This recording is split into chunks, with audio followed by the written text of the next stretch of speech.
இந்த ஞாயிற்றுக்கிழமையிலும் உங்கள் அனைவரையும் சந்திப்பதில் நான் பெருமகிழ்ச்சி அடைகிறேன். நாம் இன்றைக்கும் கிறிஸ்துவுக்குள் உயிர்த்துள்ளோம், அலைவ் இன் கிரைஸ்ட் என்கிற எபேசியர் புத்தகத்தின் தொடர் போதனையை நாம் இன்றைக்கும் தொடரப்போகிறோம். நாம் இன்றைக்கு தியானிக்கிற அந்த பகுதியை வாசித்துவிட்டு நாம் ஜெபம் பண்ணுவோம். எபேசியர் 1ஆம் அதிகாரம் 15 19 வரை வாசிக்கிறேன். எபேசியர் 1 15 19 வரைக்கும்.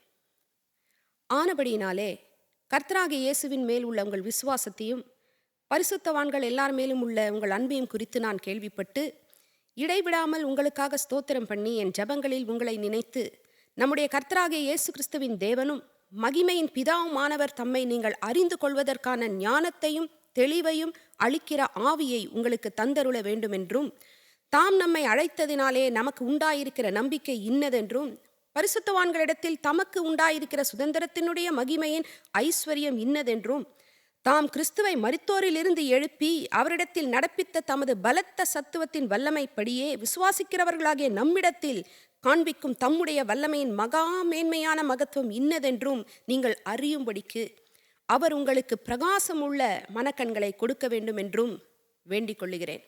நாம் ஜெபிப்போம். கர்த்தராகிய இயேசு கிறிஸ்துவின் தேவனும் மகிமையின் பிதாவுமானவரே, அப்பா பிதாவே, எங்கள் தகப்பனே, அப்பா உம்மை துதிக்கிறோம், உம்மை ஸ்தோத்தரிக்கிறோம். ஆண்டவரே, இந்த நாள்னு கூட அப்பா உம்முடைய வார்த்தை, இந்த வானமும் பூமியும் ஒழிந்து போனாலும் ஒரு காலம் ஒழிந்து போகாத உம்முடைய வார்த்தையை நாங்கள் நோக்கி பார்த்து ஆண்டவரே அதை நாங்கள் வாசித்து நாங்கள் உணர்ந்து அதை புரிந்து ஆவியானவரின் மூலமாக நாங்கள் அதை புரிந்து கொண்டு ஆண்டவரே உம்முடைய மகிமையை அப்பா நாங்கள் பார்க்கும்படியாக நீர் எங்களுக்கு கொடுத்திருக்கிற இந்த பாக்கியத்திற்காக உமக்கு நன்றி செலுத்துகிறேன் தகப்பனே. ஆண்டவரே, அப்போஸ்தலர் பவுலையா அவர் வேண்டிக் கொண்டது போல தகப்பனே, எங்களுடைய மனக்கண்களை அப்பா நீர் பிரகாசமாக்குவீராக. அப்பா எங்களுக்கு பிரகாசம் உள்ள மனக்கண்களை ஆண்டவரே தாரும்.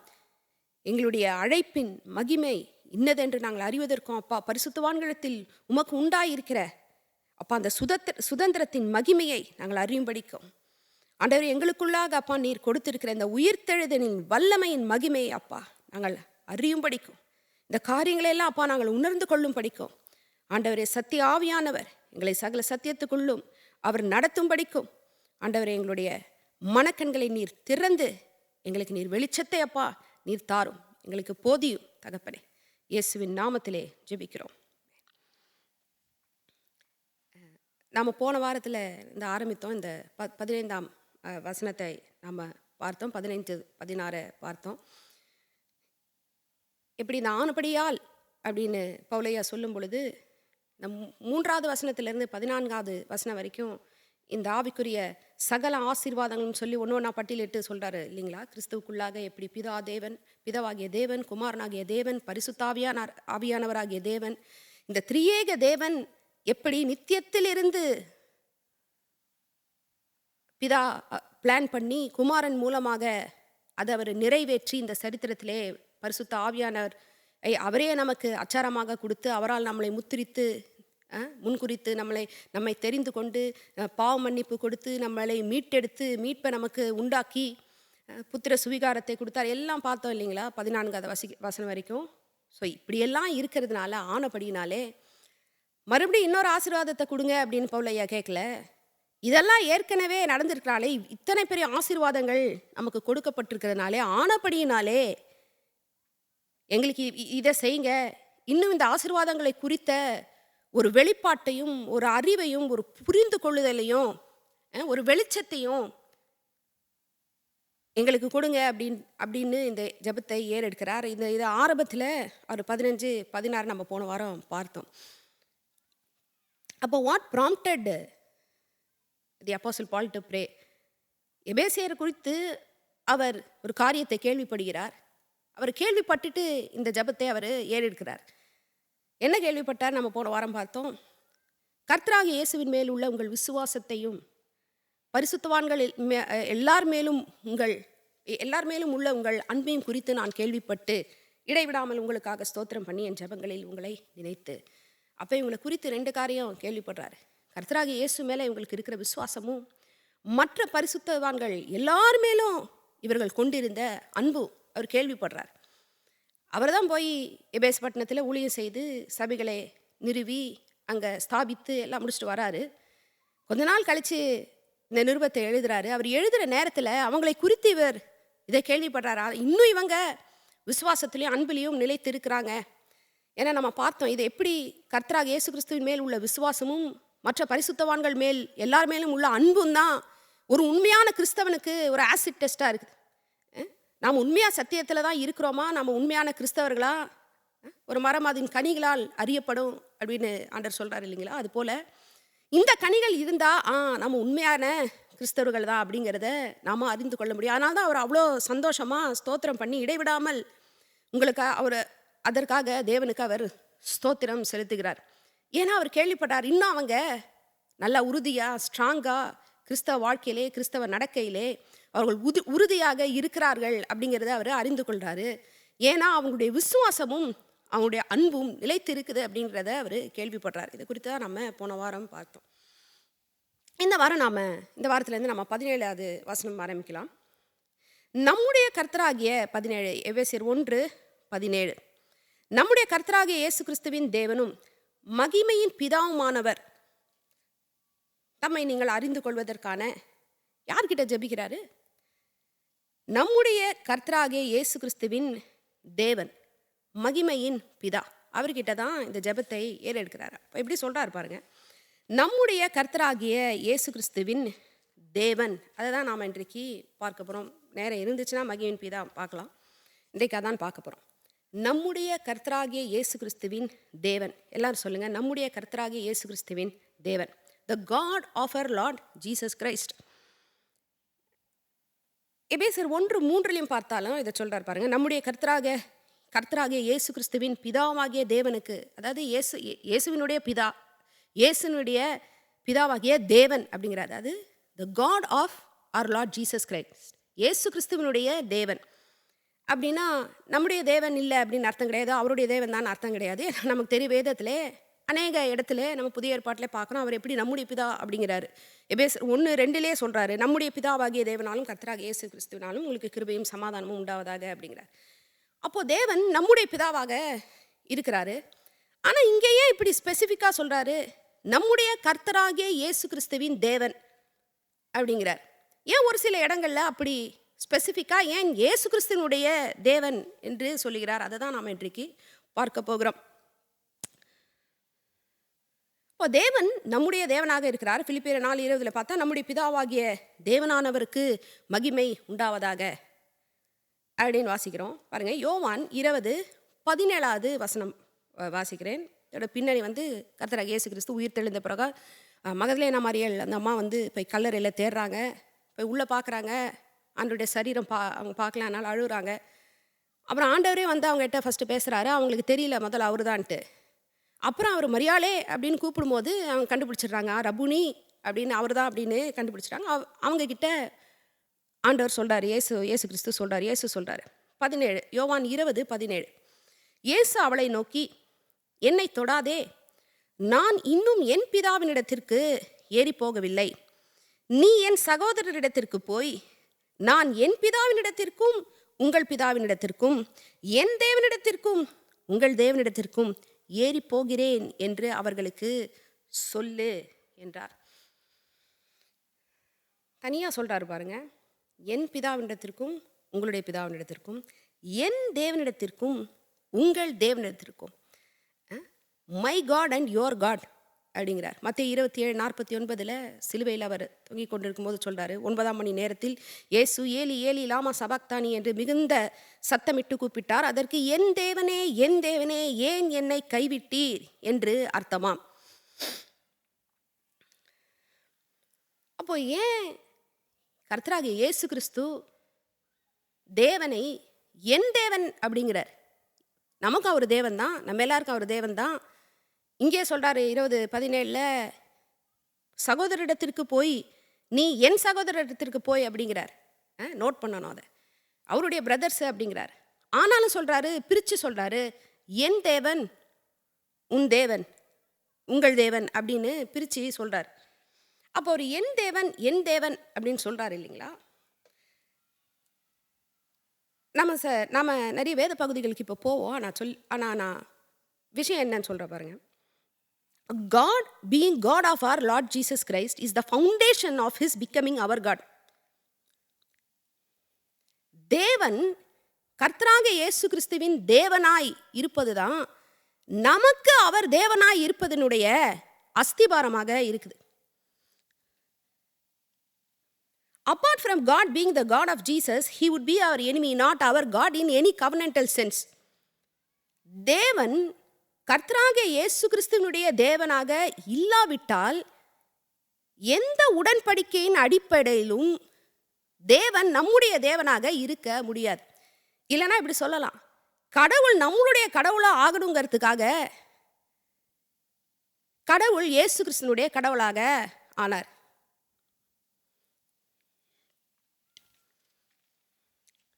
பாருங்க, கர்த்தராகிய இயேசு கிறிஸ்து நம்முடைய மீட்பை அவர் சம்பாதிக்கணும் அப்படின்னா அவருக்கு தெரியும் இல்லைங்களா? நம்ம இதை குறித்து நிறைய பார்த்துருக்கோம். ஏன் in him, through him, in Christ, ஏன் எல்லாம் அவருக்குள்ள அப்படிதான்.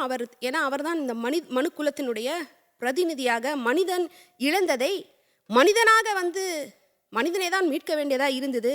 ஆனால் எந்த மனிதனுக்கும் அந்த கெப்பாசிட்டி இல்லைன்னு மட்டும் இல்லை, எப்போவுமே இருக்கும் வரத்துக்கும் வாய்ப்பே இல்லைங்கிறதுனால கடவுளை மனிதனாக வந்தார் இல்லைங்களா? இப்போ யோவான் 1ஆம் அதிகாரத்தில் வாசிப்போம். இல்லை, நமக்கு நல்லா தெரிந்த வேத பகுதிகள் தான். யோவான் 1:14 அது பிதாவுக்கு ஒரே பேரானவருடைய மகிமைக்கு ஏற்ற மகிமையாக இருந்தது அப்படிங்கிறார். பாருங்க, இயேசுவையும் குமாரன் அப்படிங்கிற வேதம் நம்மையும் தேவனுடைய குமாரர்கள், குமாரத்திகள், சன்ஸ், டாட்டர்ஸ்ன்னு சொல்லுது. ஆனால் அவரை குமாரன்னு சொல்கிறதுக்கும் நம்மை குமாரன், குமாரத்திகள்னு சொல்கிறதுக்கும் வித்தியாசம் இருக்குது. He is a son of God in a very unique sense. அவர் ரொம்ப ஒரு தனித்துவமான விதத்திலே அவர் தேவனுடைய குமாரன் என்று சொல்லப்படுகிறார். ஒரே பேரான குமாரன், ஒரே பேரானவருடைய மகிமை அப்படிங்கிறார் யோவான் 1:14. 1:18 அதே சொல்கிறார், ஒரே பேரான குமாரன். 3:17 ஒரே பேரான குமாரனை நமக்காக அவர் கொடுத்தாரு. 1 யோவான் 4:9 தம்முடைய ஒரே பேரான குமாரனாலே நாம் பிழைக்கும்படிக்கு தேவன் அவரை நமக்காக இந்த உலகத்திலே அனுப்பினார் அப்படிங்கிறார். ஒரே பேரானவர் அப்படின்போது ஒன் ஆஃப் அ கைண்ட், அதாவது அவர் கைண்டில் அவர் மட்டும்தான் இருக்கிறார். அதே கைண்டில் வேற குமாரர்கள் கிடையாது.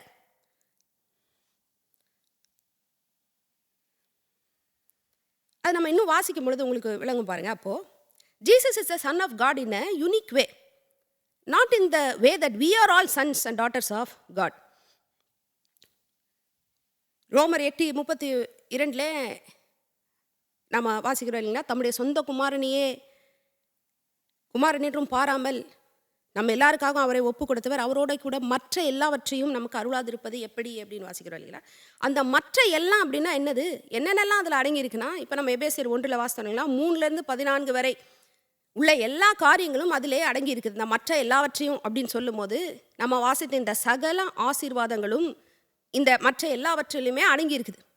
அதில் முக்கியமான காரியம் நம்ம பார்த்தோன்னா, இந்த 3-6 வசனம் வரைக்கும் பார்த்தோம் அப்படின்னா, இந்த சுவிகார புத்திரர் ஆகும்படி, அடாப்ஷன் த்ரூ ஜீசஸ் கிரைஸ்ட், இயேசு கிறிஸ்து மூலமாய் சுவிகார புத்திரர் ஆகும்படி அவர் முன்குறித்திருக்கிறார். அப்போ பாருங்க, நாம் எப்படி கடவுளுடைய பிள்ளைகளானோம்? இயேசு கிறிஸ்து மூலமாய் தான் நாம் அவருடைய பிள்ளைகளானோம். அதாவது நாம் அவரோட சன்ஸ் அண்ட் டாட்டர்ஸ் எப்படி ஆனோம்? ஜீசஸ் கிரைஸ்ட் மூலமாக தான் நாம் கடவுளுடைய சன்ஸ் அண்ட் டாட்டர்ஸ் ஆனோம். ஆனால் நாம் கடவுளுடைய சன்ஸ் அண்ட் டாட்டர்ஸ் ஆகணும் அப்படின்னா கர்த்தராகிய இயேசு கிறிஸ்துவுக்கு அவர் தேவனாக ஆக வேண்டும். ஏன்னா பாருங்க, எபேசியரில் தெளிவாக சொல்கிறார். 2ஆம் அதிகாரத்தில் பார்த்தோன்னா, நாம் தேவனுக்கு பகைங்களையாக இருந்தோம், கீழ்ப்படியாமின் பிள்ளைகளாக இருந்தோம், கோபாக்கினையின் பிள்ளைகளாக இருந்தோம். இன்னொரு வார்த்தை சொல்கிறார் பாருங்க, வாக்குத்தத்தத்தின் உடன்படிக்கைக்கு நாம் அந்நியராக இருந்தோமா. உடன்படிக்கைக்கும் நமக்கும் சம்மந்தம் இல்லை. விருத்த சேதனம் உள்ளவர்களாலே விருத்த சேதனம் இல்லாதவர்கள் என்று எண்ணப்பட்டோம் அப்படிங்கிறார். அதாவது என்னன்னா, நமக்கு உடன்படிக்கை இருக்கிறவங்க எல்லாம் என்ன, அவங்களால நாம் எப்படி எண்ணப்பட்டோம்? இவங்களுக்கும் உடன்படிக்கைக்கும் சம்மந்தம் இல்லை. இவங்க கடவுளுக்கு அந்நியர்கள், கோபாக்கினியின் பிள்ளைகள். அப்போ பாருங்க, கோபாக்கினியின் பிள்ளைகள் நம்மளை குறித்த டிஸ்கிரிப்ஷன் இதான். அப்போ நாம இந்த நிலையில இருக்கிற நாம நாம தேவனாலே பிறந்த தேவனுடைய பிள்ளைகள் ஆக வேண்டும் என்பதற்காக கர்த்தராகிய இயேசு கிறிஸ்துவுக்கு தேவன் தேவனாக ஆனார்.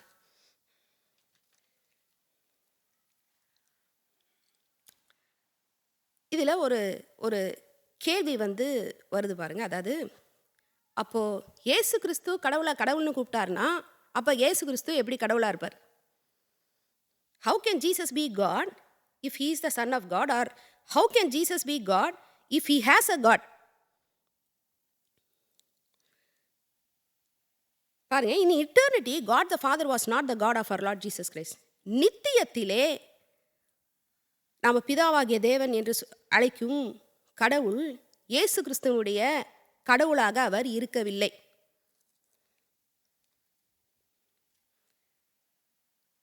பாருங்க, இயேசு கிறிஸ்து யாரு அப்படின்னு யோவான் 1 நம்மளுக்கு தெளிவாக சொல்றாரு இல்லைங்களா? யோவான் சொல்றாரு, ஆதியிலே வார்த்தை இருந்தது, அந்த வார்த்தை தேவனிடத்தில் இருந்தது, அந்த வார்த்தை தேவனா இருந்தது. அங்கே தெளிவாக சொல்லிட்டார். ஆதியில் வார்த்தை இருந்தது, வேர்டு இருந்தது, அந்த வார்த்தை தேவனிடத்தில் இருந்தது, அந்த வார்த்தை தேவனாய் இருந்தது. அவர் ஆதியிலே தேவனோடு இருந்தார், சகலமும் அவர் மூலமாய் உண்டாயிற்று, உண்டானதொன்றும் அவராலே அல்லாமல் உண்டாவில்லை. Everything that came into existence, என்னெல்லாம் உண்டாயிருக்குதோ எல்லாமே அவரால் உண்டாக்கப்பட்டது தான். எல்லாமே அவருக்காக அவராலே உண்டாக்கப்பட்டது. கிரியேட்டர் அவர் தான், சிருஷ்டித்தவர். நம்ம எதை பார்த்தாலும் சரி, இந்த சிருஷ்டிப்பு, ஆகாயம், பூமி, எதை நம்ம பார்த்தாலும் உண்டாயிருக்கிறதுன்னு ஒரு காரியம் இருந்துச்சுன்னா அது இந்த வார்த்தை ஆகிய, நாம் இப்போ கர்த்தராகிய இயேசு கிறிஸ்துன்னு சொல்கிறோம் இல்லைங்களா, இந்த வார்த்தை அவர் தேவனாக இருந்தாருன்னு சொல்லப்படுகிற இந்த வார்த்தை அவர் மூலமாக தான் அது உண்டாயிற்று. 4வது வசனம், அவருக்குள் ஜீவன் இருந்தது, அந்த ஜீவன் மனுஷருக்கு ஒளியாக இருந்தது. அவர்தான் ஜீவனின் ஆதாரம். யார்? இந்த வார்த்தையாகிய தேவன் இருந்தாருங்களா, ஆதியிலே இருந்தே இருந்தார் இல்லைங்களா, தேவனோடு இருந்தார் இல்லைங்களா. இந்த தேவன், இந்த வார்த்தையாகிய தேவன், அவர் தான் எல்லா ஜீவனுக்கும் ஆதாரமாக இருக்கிறவர். அவர் தான் லைஃப் கிவர், அவர் தான் ஒளியாக இருக்கிறாரு. பாருங்கள், நிறைய இந்த கிரீக் ஃபிலாசபியிலேருந்து சிலர் கிறிஸ்தவ விசுவாசத்துக்குள்ளே வரும்பொழுது அவங்க கடவுளை குறித்து நம்பிக்கொண்டிருந்த பல காரியங்களை இங்கே பார்க்கும்போது அவங்க நினைத்தாங்களாம், அது உண்மைதான், கடவுள் ஒளி. இன்னும் கூட நிறைய பேக்ரவுண்டு ஆளுங்க பார்த்தீங்கன்னா கடவுள் ஒளியாக இருக்கிறார் அப்படின்னு விசுவாசிக்கிறவங்க இருக்கிறாங்க. அவர் தான் மெய்யான ஒளியாக இருக்கிறார். அப்போ இந்த வார்த்தையாக இருந்த அந்த தேவன், ஆதியிலே இருந்தே இருந்த இந்த வார்த்தை, அவர் தேவனோடு இருந்தார், அவர் தேவனாக தான் இருந்தார், அவர் மூலமாக தான் எல்லாம் உண்டாயிற்று, அவர் தான் கிரியேட்டர் காட். அவர் இல்லாமல் எதுவுமே கிடையாது, உண்டானதொன்றும் அவரால் எல்லாமே உண்டாகவே இல்லை. அப்போ இவர் யாரு? இவர் கடவுள் இல்லைங்களா? ஆனால் பாருங்க, 14வது வசனத்தில் இதை சொல்றார், அந்த வார்த்தை மாம்சமாகி கிருபையினாலும் சத்தியத்தினாலும் நிறைந்தவராய் நமக்குள்ளே வாசம் பண்ணினார், அவருடைய மகிமையை கண்டோம், அது பிதாவுக்கு ஒரே பேரானவருடைய மகிமைக்கு ஏற்ற மகிமையாகவே இருந்தது. என்ன சொல்றாரு? அந்த வார்த்தை என்ன ஆனாராம்? அந்த வார்த்தை மாம்சமாகி, அந்த வார்த்தை மாம்சமாகி, அப்போ இந்த தேவனாய் அல்லது இந்த கடவுளாய் இருந்த அந்த வார்த்தை மாம்சமானது இல்லைங்களா? எரேமியா 32:26-27 வாஸ்தவனா இப்படி இருக்கு பாருங்க. அப்பொழுது கர்த்தருடைய வார்த்தை எரேமியாவுக்கு உண்டாகி, கர்த்தர் சொல்றார், இதோ நான் மாம்சமான யாவருக்கும் தேவனாகிய கர்த்தர், என்னாலே செய்யக்கூடாத அதிசயமான காரியம் ஒன்றுண்டோ? Behold, I am Yahweh, the God of all flesh. கடவுள் சொல்றாரு, நான் தான் கடவுள், நான் யெகோவா தேவன், நான் மாம்சமான யாவருக்கும் தேவனாகிய கர்த்தர் அப்படிங்கிறார். யோவான் 1:14 வாசிக்கிறோம், அந்த வார்த்தை மாம்சமானது அப்படின்னு வாசிக்கிறோம். யார் மாம்சமானது? அந்த வார்த்தை, அந்த வார்த்தையான தேவன், ஆதியிலே தேவனோடு இருந்து தேவனாய் இருந்த அந்த வார்த்தையானவர் இருக்கிறார் இல்லைங்களா, அவர் மாம்சமானார் அப்படின்னு வாசிக்கிறோம். எரேமியா 32 இப்போ வாசித்தோம், நான் மாம்சமான யாவருக்கும் தேவனாகிய கர்த்தர். அப்போ பாருங்க, வார்த்தை மாம்சமானது, பிதாவாகிய தேவன் மாம்சமாகல, வார்த்தையாகிய தேவன் மாம்சமானாரு. அப்போ வார்த்தையாகிய தேவன் மாம்சமான போது மாம்சமாக யாவருக்கும் தேவனாய் இருக்கிற பிதாவாகிய தேவன் இந்த மாம்சமான வார்த்தையாகிய தேவனுக்கு அவர் தேவனானார். எதுக்காக? அப்போதான் இந்த மாம்சமாக நான் சொல்லும்போது மனுஷனா வந்த அப்போதான் இந்த மனிதனாக வந்த இந்த கடவுள் நம்முடைய இடத்துல இருந்து நமக்காக, நம்மை மீட்பதற்காக நாம செலுத்த வேண்டிய அந்த டெட், அந்த கடன் என்ன? நாம செலுத்த வேண்டிய கடன் என்ன? பாவம் செய்கிற ஆத்துமா சாகவே சாகும், பாவத்தின் சம்பளம் மரணம். அதுதான் மனுஷக்குலம் பட்டிருக்கிற கடன். நம்ம பட்ட கடனை ஒரு காலம் நம்மால தீர்க்கவே முடியாது. அதனால ஆதியிலே வார்த்தையாக தேவனாக இருந்த அந்த வார்த்தையானவர் மாம்சமாக வந்தார். அவர் மாம்சமாக வந்தபோது சகல மாம்சத்திற்கும் தேவனாய் இருக்கிற அந்த தேவன் இப்பொழுது மாம்சமாக வந்த இந்த வார்த்தையின் தேவனுடைய தேவனானார். அவ பாருங்க, at a particular point of time God became the God of the Lord Jesus Christ, so that God can become our God.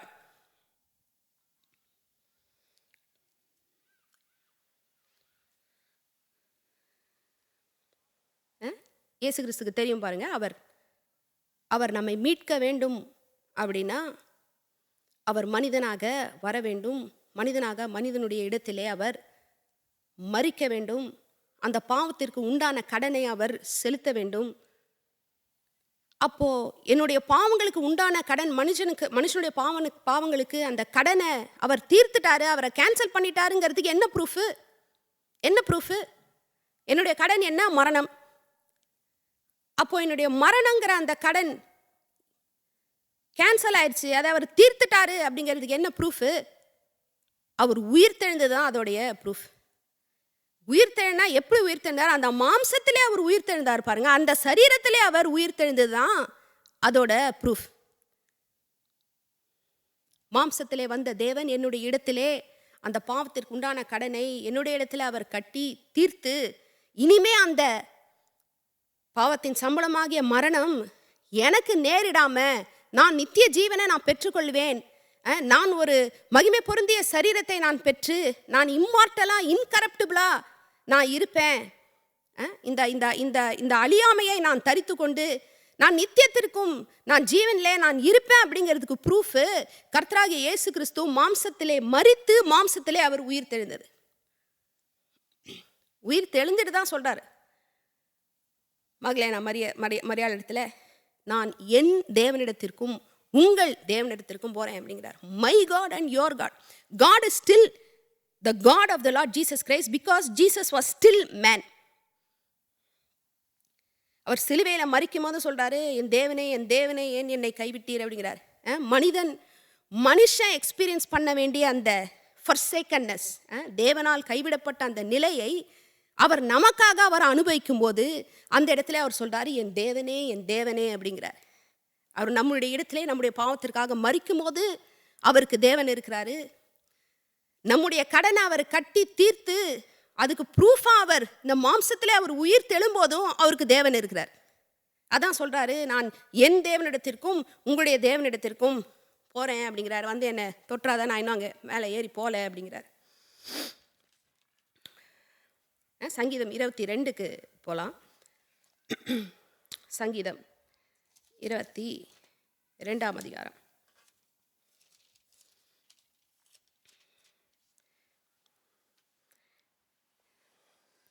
இந்த சங்கீதம் பாருங்க, இந்த மெசையானிக் சாம் அப்படின்னு சொல்லுவாங்க. அப்படின்னா என்னன்னா, நம்ம புதிய ஏற்பாட்டிலே பேதுரு ஐயா சொல்லும் பொழுது 1 பேதுரு 1:10-12 வரைக்கும் வாசு பார்த்தீங்கன்னா இப்படி சொல்லுவார். அதாவது தீர்க்கதரிசிகள் நம்மளுக்கு உண்டாயிருக்கிற இந்த ரட்சிப்பை குறித்து அவங்க நல்லா ஆராய்ந்து பார்த்தார்களாம், நல்லா ஆராய்ந்து பரிசோதனை செய்து பார்த்தார்களாம். தங்களில் உள்ள கிறிஸ்துவின் ஆவியானவர் கிறிஸ்துவுக்கு உண்டாகும் பாடுகளை குறித்தும் அதற்கு அப்புறமா வரப்போகிற மகிமையை குறித்தும் அவர் முன்னறிவித்தாராம். அதாவது தங்களில் உள்ளனா யாரை சொல்றாரு? தீர்க்கதரிசிகள், பழைய ஏற்பாட்டு தீர்க்கதரிசிகளை சொல்றாரு. தீர்க்கதரிசிகளுக்கு உள்ளாக இருந்த கிறிஸ்துவின் ஆவியானவர்னு சொல்றாரு. 1 பேதுரு 1:11 வசனத்துல அப்போ தீர்க்கதரிசிகளுக்குள்ள இருந்து யார் பேசுறாரு? கிறிஸ்துவின் ஆவியானவர் பேசுகிறார். எதை குறித்து பேசுறாரு? கிறிஸ்துவானவர் அனுபவிக்க போகும் பாடுகளை குறித்தும் அதற்கு அப்புறமா வரப்போகிற மகிமைகளை குறித்தும் அவர் முன்னறிவிக்கிறாரு. அதை தான் நமக்கு சுவிசேஷமா இப்பொழுது அறிவிக்கப்பட்டு வருகிறது அப்படிங்கிறார் 12வது வசனத்துல. கிறிஸ்துவின் ஆவியானவர் தீர்க்கதரிசிகளின் மூலமாக அவர் முன்னறிவித்த காரியங்கள்லாம் நிறைவேறிச்சு. அதை தான் இப்போ சுவிசேஷமா நாம் பிரசங்கித்து கொண்டு வருகிறோம். இந்த காரியங்களெல்லாம் பார்க்க தேவ தூதர்களும் ரொம்ப ஆர்வமாக இருக்கிறார்கள் அப்படிங்கிறார். சரி, அப்போ என்ன அப்படின்னா, சங்கீதம் 22 அப்படிப்பட்ட ஒரு சங்கீதம். தாவீது ஐயா பாடின சங்கீதம் தான், அவர் வாயிலிருந்து வந்த வார்த்தைகள். ஆனால் அது உள்ளே இருந்து பேசுறது யார்? நான் கிறிஸ்துவின் ஆவியானவர். கிறிஸ்து அவர் மூலமாக கிறிஸ்து இந்த காரியங்களை அவர் முன்பதாகவே உரைக்கிறார், முன்கூட்டி சொல்லுகிறார். 1வது வசனத்திலே பாருங்க, என் தேவனே, சங்கீதம் 22 1ஆம் வசனம், என் தேவனே, என் தேவனே, ஏன் என்னை கைவிட்டீர்? அதான் நம்ம பார்க்கல, மார்க் 15:36 மத்தேயுல கூட வாசித்தோம். அவர் சிலுவையின் மேலிருந்து இதை தான் சொல்கிறார். சங்கீதம் தொடர்ந்து வாஸ்து பார்த்தீங்கன்னா பாருங்க, அடுத்து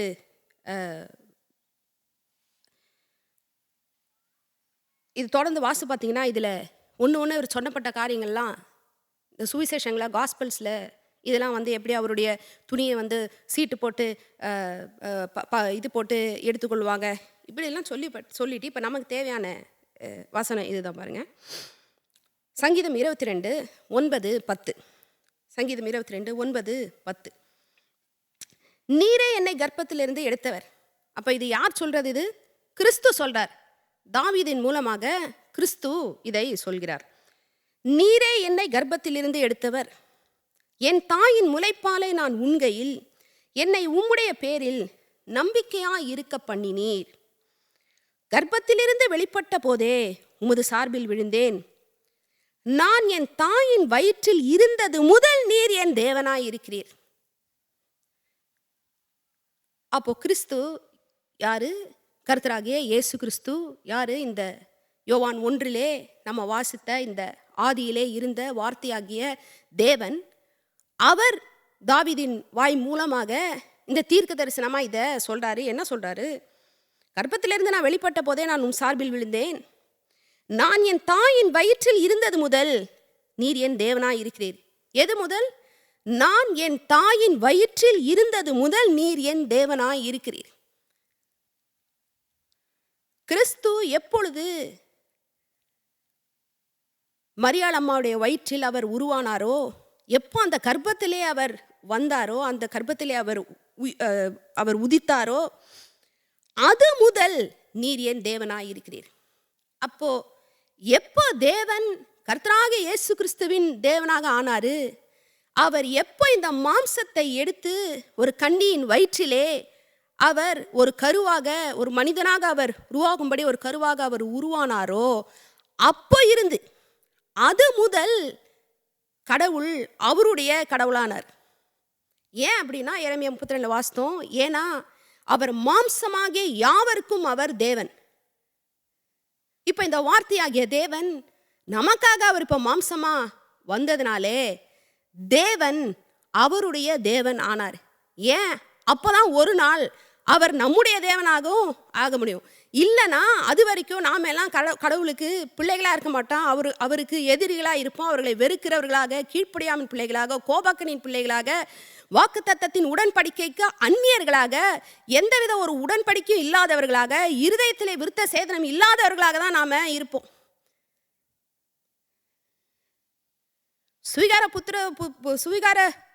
புத்திர சுவிகாரங்கிறது ஒன்று நமக்கு இல்லாமலே போயிருக்கும். நமக்கு புத்திர சுவிகாரம் கிடைக்க வேண்டும் அப்படிங்கிறதுனால இந்த வார்த்தையாகிய தேவன் மாம்சமாக வந்து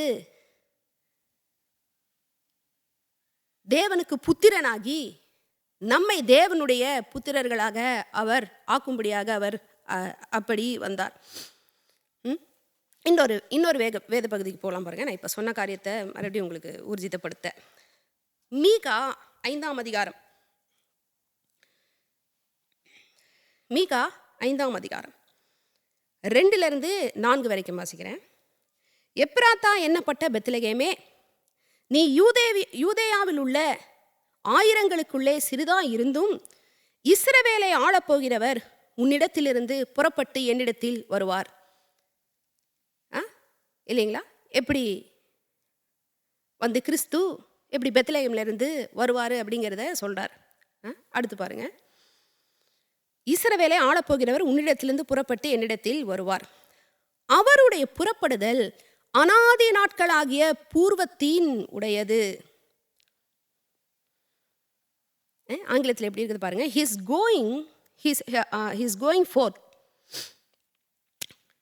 His goings forth are from everlasting, from the ancient days. அதாவது he comes from eternity அப்படின்னு எழுதிருக்கு. அவர் எங்கேருந்து வருவாராம்? ஆமாம், பெத்லகேம்லேருந்து தான் வருவார். இஸ்ரவேலை ஆள போகிறவர் பெத்லகேம்லேருந்து தான் வருவார். ஆனால் அவர் ஆக்சுவலாக எங்கேருந்து புறப்பட்டு, அவர் புறப்படுதல் எங்கேருந்து வருதா? he comes from eternity. அவர் அநாதி நாட்கள்ல இருந்து புறப்பட்டு வரவராக இருப்பாராம். அவர் நித்தியத்திலே இருந்து புறப்பட்டு வருகிறவராக இருப்பாராம். ஏன்னா அவர் வார்த்தையாகிய தேவனாய் இருந்ததுபடினாலே, அவர் நித்தியத்துக்கு அவர் தேவனாய் இருந்தபடினாலே அவர் அங்கிருந்து புறப்பட்டு வருவார். ஆனால் பெத்லகேம்ல இருந்தும் வருவார். ஏன்னா அவர் நித்தியத்திலிருந்து வருகிற தேவன். அடுத்த வசனம் பாருங்க, 3வது வசனம். ஆனாலும் பிரசவிக்கிற மட்டும் அவர்களை ஒப்பு கொடுப்பார். அப்பொழுது அவருடைய சகோதரர்கள் மீதியானவர்கள் இஸ்ரவேல் புத்திரரோடும் கூட திரும்புவார்கள். பிரசவிக்கிற மட்டும்னா இந்த நித்தியத்திலிருந்து புறப்பட்டு வராரு இல்லைங்களா? அவர் எப்படி புறப்பட்டு வராரு? அவர் நித்தியத்திலிருந்து புறப்பட்டு பெத்லகேம்லேருந்து அவர் வரணும்னா நித்தியத்திலிருந்தே அவர் புறப்பட்டு ஒரு ஸ்திரீனுடைய வயிற்றில் அவர் வராரு. கர்ப்பத்திலே அவர் உதிக்கிறாரு. அந்த கர்ப்பத்திலே அவர் வளர்ந்து அவர் பிரசவிக்கிற மட்டும் அவர்களை ஒப்புக்கொடுப்பார். அதாவது இன்கார்னேஷனை பற்றி சொல்லுது. எப்படி கடவுள் மனிதனாக பிறக்கிறார் இல்லைங்களா? அப்போது அவர் பிறக்கும் வரைக்கும் பிரசவிக்கிற மட்டும் அப்படின்னா அந்த பிள்ளை பிறக்கிற வரைக்கும் அப்படிங்கிறார். 4வது வசனம். அவர் நின்று கொண்டு கர்த்தருடைய பலத்தோடும் தம்முடைய தேவனாகிய கர்த்தருடைய நாமத்தின் மகத்துவத்தோடும் மேய்ப்பார். ஆகையால் அவர்கள் நிலைத்திருப்பார்கள். அவர் இனி பூமியின் எல்லைகள் பரியந்தமும் மகிமைப்படுவார். அதுதான் இப்பொழுது நடந்து கொண்டு இருக்குது இல்லைங்களா? இந்த சுவிசேஷம் எங்கெங்கெல்லாம் பிரசங்கிக்கப்படுகிறதோ அங்கெல்லாம் கர்த்தராகிய இயேசு கிறிஸ்துவின் நாமத்தை பிதாவாகிய தேவன் மகிமைப்படுத்தி கொண்டிருக்கிறார். அப்போ பாருங்க, அவர் அவர் நித்தியத்திலிருந்து புறப்பட்டு வருகிறவர். ஆனால் பிரசவிக்கிற மட்டும் அப்படின்னா, ஆனால் எப்பொழுது அவர் ஒரு கன்னியின் வயிற்றிலே அவர் அவர் பிறந்தாதோ அப்பொழுது இருந்து இந்த மாம்சத்திற்கெல்லாம் தேவனாய் இருக்கிற அந்த தேவன் இவருக்கும் அவர் தேவனானார்.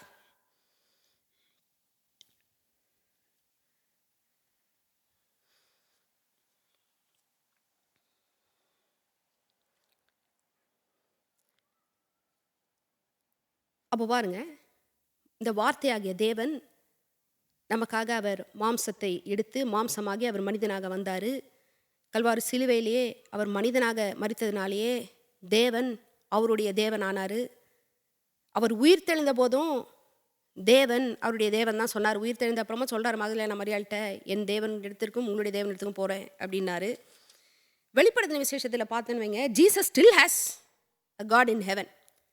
இயேசுக்கு பரலோகத்திலும் தேவன் உண்டு. வெளிப்படுத்தின விசேஷம் 1:6 வாஸ்தவனா, தம்முடைய பிதாவாகிய தேவனுக்கு முன்னே நம்மை ராஜாக்களும் ஆசாரிகளும் ஆக்கின அவருக்கு மகிமையும் வல்லமையும் உண்டாவதாக. தம்முடைய பிதாவாகிய தேவன் இன்னமும் பரலோகத்திலே தம்முடைய பிதாவாகிய தேவனா இன்னமும் இயேசுவுக்கு தேவன் இருக்கிறார். பிதாவாகிய தேவன் இயேசுனுடைய தேவனாக இருக்கிறார். வெளிப்படுத்தின விசேஷத்தில் 3ஆம் அதிகாரத்தில் இயேசுவே சொல்றார்.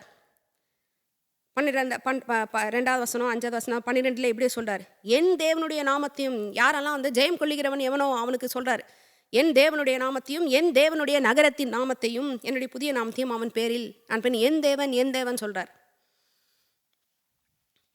அவர் ஏன் பரலோகத்திலையும் என் தேவன் சொல்றாரு அப்படின்னா, வெளிப்படுத்தின விசேஷத்தில் 22:16 வாஸ்தவனா சொல்கிறாரு, நான் தாவீதின் வேரும் சந்ததியும் பிரகாசமுள்ள விடிவெள்ளி நட்சத்திரமாக இருக்கிறேன்றார். கடைசி அதிகாரத்தில் சொல்கிறார், பைபிளில் இருக்கிற கடைசி அதிகாரத்திலே தான் சொல்கிறார். என்ன சொல்கிறாரு?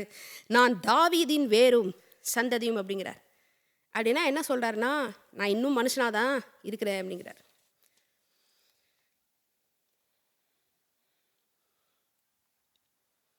அவர் மனுஷனா இல்லை, வெறும் தேவனாக தான் இருக்கிறாரு அப்படின்னா தாவீதின் சந்ததின்னு சொல்ல வேண்டிய அவசியம் இல்லை.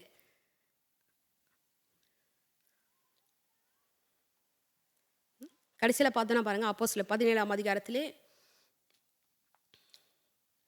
அங்கே சொல்கிறாரு 31வது வசனத்திலே, எப்படி கடவுள் ஒரு நாளை குறித்திருக்கிறார், அதிலே அவர் நியமித்த மனுஷனை கொண்டு பூலோகத்தை நீதியாய் நியாயம் தீர்ப்பார். ஒரு நாள் வரப்போது, அந்த நாளிலே அவர் நியமித்த மனுஷனை கொண்டு தேவன் இந்த பூமியை நியாயம் தீர்ப்பார். அந்த மனுஷன் யாரு? அந்த மனுஷரை மரித்தோரிலிருந்து எழுப்பினதுனாலே அது நிச்சயத்தை எல்லாருக்கும் விளங்க பண்ணிடுறார். அந்த மனுஷன் யாருன்னு சொல்றார். யாரு? உயிர் தெழுந்த கர்த்தராகிய இயேசு கிறிஸ்து. அவர் திருப்பி வந்து நியாயம் தீர்ப்பாரு. ஒரு மனுஷனை கொண்டு தான் நியாயம் தீர்க்க போறாரு, ஜட்ஜ் பண்ண போறாரு. அதோட நிச்சயத்தை எப்படி நம்ம கொடுத்துருக்காரு, அது எப்படி நம்ம நிச்சயம்னு நம்ம நம்ப முடியும் அப்படின்னா, அவர் உயிர் மரித்தோர்லேருந்து எழுப்பியிருக்கிறார். எப்படி எழுப்பினார்னா, வெறும் ஆவியா எழுப்பல, மரித்தோர்லேருந்து மாம்சமுடைய ஒரு மனுஷனாக அவரை எழுப்பியிருக்கிறார். அவர் இன்னும் அந்த மாம்சத்தை உடைய, அந்த மகிமை பொருந்திய மாம்சத்தை உடைய மனுஷனாக இன்னும் பரலோகத்திலே இருக்கிறார். அதே மகிமை பொருந்திய மாம்சத்தை உடைய மனுஷனாக அவர் ஒரு நாள் இந்த பூமிக்கு வருவார், எல்லாரையும் அவர் நியாயம் தீர்ப்பார் அப்படிங்கிறார்.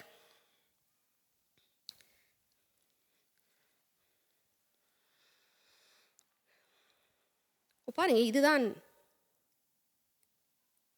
எனக்கு ரொம்ப ஆச்சரியத்தை கொடுக்குற ஒரு காரியமாக இருக்குது. பாருங்க, நான் உண்மையாகவே நீங்கள் இதை புரிந்து கொண்டீங்கன்னா கர்த்தராகிய இயேசு கிறிஸ்துவை நீங்கள் டெஃபினட்டாக இன்னும் அதிகமாக நேசிப்பீங்க.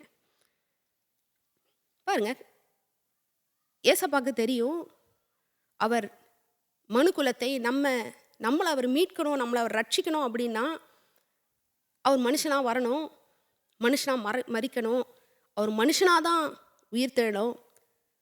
ஆனால் he will never cease to be a man.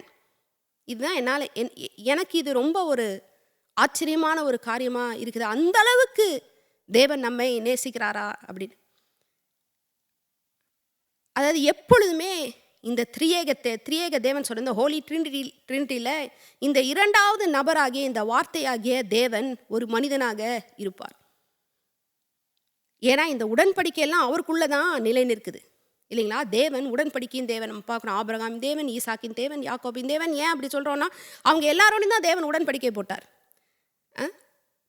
பல சமயங்களில் நம்ம பார்க்கோம், பழைய ஏற்பாட்டில் இந்த ஜனங்க அடிக்கிற லூட்டிக்கு கர்த்தர் சொல்கிறாரு, நான் ஆபிரகாமுக்கு பண்ண அந்த வாக்கு தத்தத்தை நான் நினைவு கூர்றேன், ஆபிரகாமோடு நான் செய்த உடன்படிக்கையை நினைவு கூர்றேன், ஆபிரகாமின் நிமித்தம் நான் இந்த ஜனங்களை பாதுகாப்பேன், உங்களை நடத்துவேன்.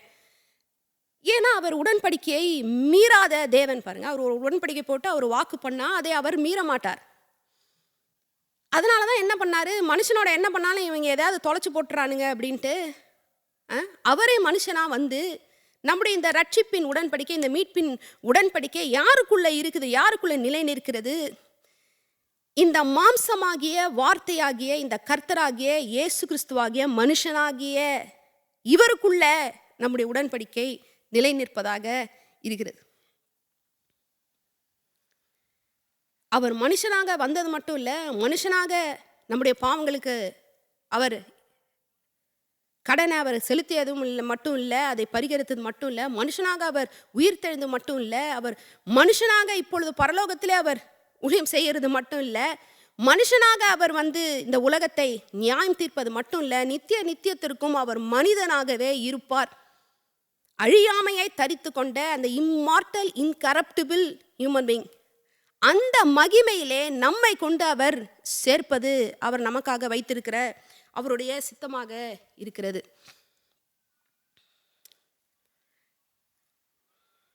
பாருங்க, அவர் எல்லாவற்றையும் சிருஷ்டித்த தேவன். இப்போது நான் இருக்கிறேன் பாருங்க, நான் இது ரொம்ப ஒரு அந்த அளவுக்கு ஒரு சரியான ஒரு உவமையாக இருக்குமான்னு தெரியல, ஆனால் என் மனசில் இப்படி தோணுது. ஒரு ஒரு எறும்பு இருக்குன்னு வைங்களேன். நான் அந்த எறும்பை ரொம்ப நேசிக்கிறேன். ஆனால் அந்த எறும்பை காப்பாற்றணும் அப்படின்னா நான் எறும்பாக ஆகணும். நான் எறும்பாக ஆகிறது மட்டும் கிடையாது, நான் அந்த எறும்பாகவே இருந்து பாடுபட்டு அவஸ்தைப்பட்டு எல்லா வேதனையும் பட்டு அவமானப்பட்டு அதெல்லாம் பண்ணாலும் மட்டும் போதாது. அந்த எறும்புக்காக நான் சாவணும். எல்லாத்துக்கும் மேலே நான் கடைசி வரைக்கும் அந்த எறும்பாகவே இருக்கணும்.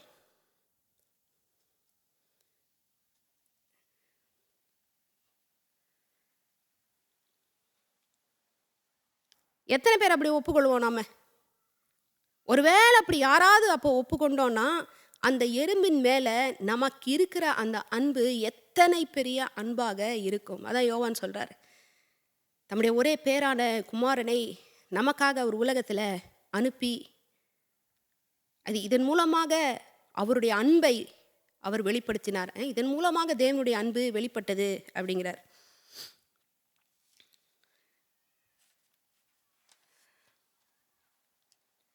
ஏன்னா நாம் அதற்கு தகுதி உள்ளவர்கள் என்று அவர் நினைக்கிறார். நாம் தகுதி உள்ளவர்களா? அதை மாதிரி யூ ஆர் வர்த் இட். அதான் பாருங்கள் தேவனுடைய அன்பு. இது ஒரு பேரடாக்ஸ் பாருங்கள். ஒரு சைடு நம்மளுக்கு தோணும் எனக்கு இதுக்கு தகுதியே இல்லை, ஆனால் தகுதி இருக்குன்னு அவர் நினச்சதுனால அப்பேற்பட்ட ஒரு சாக்ரிஃபைஸாக அவர் நமக்காக அவர் செய்திருக்கிறார். அப்போ உங்களுக்கு அந்த தகுதி இருக்கு. இன்றைக்கு நான் சொல்லுகிறேன், தேவன் உங்களுக்காக அவர் மனிதனாகி, உங்களுக்காக அவர் மனிதனாக பாடுபட்டு மரித்து உங்களுக்காக அவர் மனிதனாக உயிர்த்தெழுந்து உங்களுக்காக அவர் மனிதனாக பிதாவுடைய வலது பார்சத்தில் இன்றைக்கு அவர் நமக்காக ஊழியம் செய்து கொண்டு இருக்கிறாரு. நமக்காக அவர் மறுபடியும் மனிதனாக திருப்பி வருவார் நம்மை மகிமையிலே சேர்ப்பதற்காக. அதற்கு நீங்க தகுதி உள்ளவங்கன்னு அவரு நினைக்கிறார். இந்த அன்பை பெற்றுக்கொள்ள அவர் உங்களுக்காக ஏற்படுத்தி வைத்திருக்கிற சகல ஆசீர்வாதத்தையும் நீங்கள் பெற்றுக்கொள்ள நீங்கள் பாத்திரர்கள் அப்படின்னு அவரு நம்புறாரு, அவர் நினைக்கிறாரு, அவர் அதை ஆசைப்படுறாரு.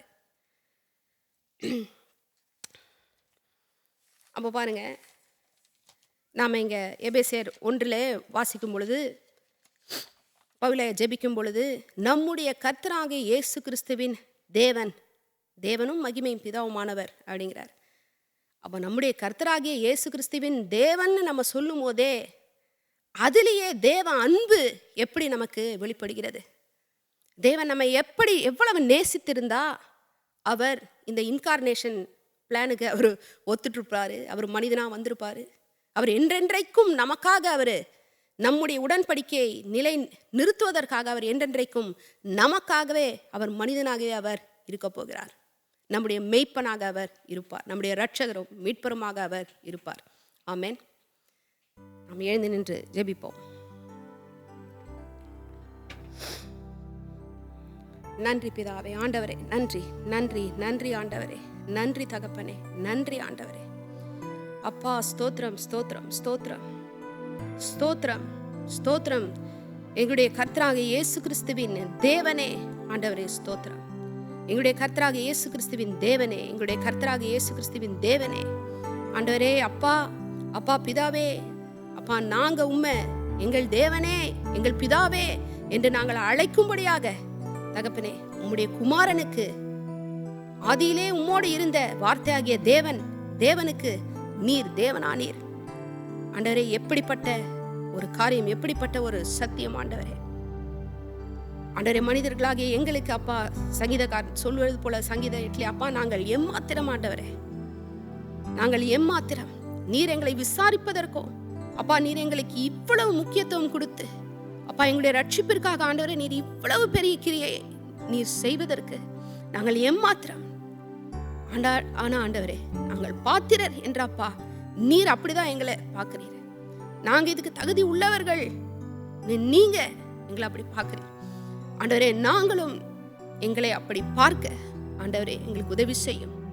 எங்களுக்கு பிரகாசம் உள்ள மனக்கண்களை எங்களுக்கு தாரும் அப்பா. நீர் எங்களை எப்படி பார்க்கிறீரோ அதே போல நாங்கள் எங்களை பார்க்கவும், உம்மை நாங்கள் எப்படி பார்க்க வேண்டுமோ அதுபோல நாங்கள் உம்மை பார்க்கவும் எங்களுக்கு உதவி செய்யும்.